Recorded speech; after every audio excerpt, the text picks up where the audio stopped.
तो देखिपे आज मैं बहुत बढ़िया रेसिपी बनई तो आपण मैंने केबे रेसिपी बनई नथिबे। तो देखंतु तो लाउ आउ मसूर डाली आज डालमा बनई। तो आपण मैंने एमती थरे बनई खातु तो बहुत बढ़िया लगे।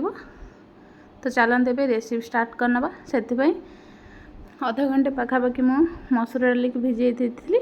तो तापर को फास्ट अल्प तेल रे फास्ट भाजी नेबी।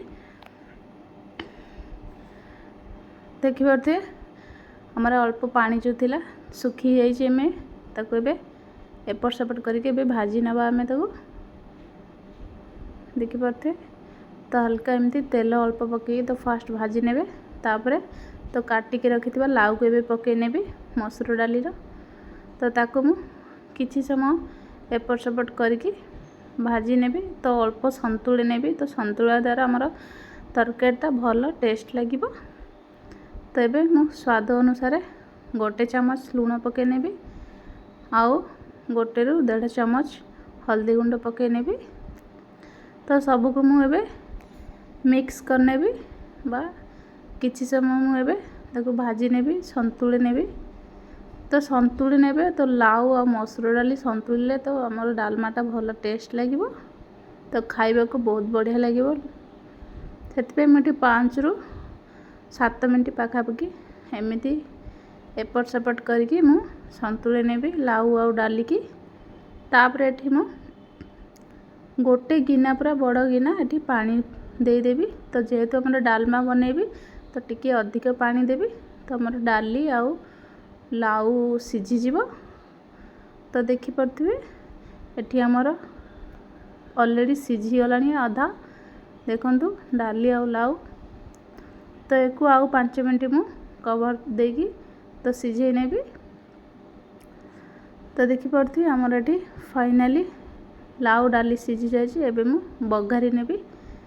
तो बघारी पे गोटे कढ़ाई बसई नेछि। तो 2 रु 3 चमच तेल पकई नेछि। 2टा सुखिला लंका पकई नेछि। तापर गोटे चमच फुटण पकई नेछि। आ गोटे चमच जीरा। तो फुटण फुटी सारे आम एठी पकई नेबा 2टा बड़ साइज रो पियाज। तो पियाज को मु किछि समय एठी भाजी नेबी। तापर एठी पियाज भाजी साइला परे एठी मु अल्प छेचा रसुण पकई नेबी। तो आपण माने रसुण पकेबे तो बहुत बढ़िया लागिबो। रसुण पियाज रो बघारिबे मसूर डाली आ लाउ तो बहुत बढ़िया टेस्ट लागिबो। आपण माने थरे एमती बनातु लाउ और मसूर डाली डालमा।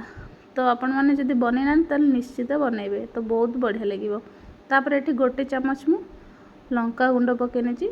आउ अल्प लूण पकई नेछि। तो ताको भल से सबको मिक्स करनेबे। देखि परते केते हमर पियाज आउ टिके अधिका पियाज पकई नेबे। तो जेहेतु हमर लाउ रो भल लागिबो मसूर डाली रो। तापर मु एठी मसला हमर हे सारछि। एबे मु सिझेई के रखितिबा लाउ आउ डाली को एबे पकई नेबी। तापर सबको मु एठी मिक्स करनेबी। तो मोर ये वीडियो भल लागिले आपण मानको तो लाइक करनेबे सब्सक्राइब करनेबे। तो आपण माने एमती निश्चय बनै खाइबे लाउ मसूर डाली डालमा।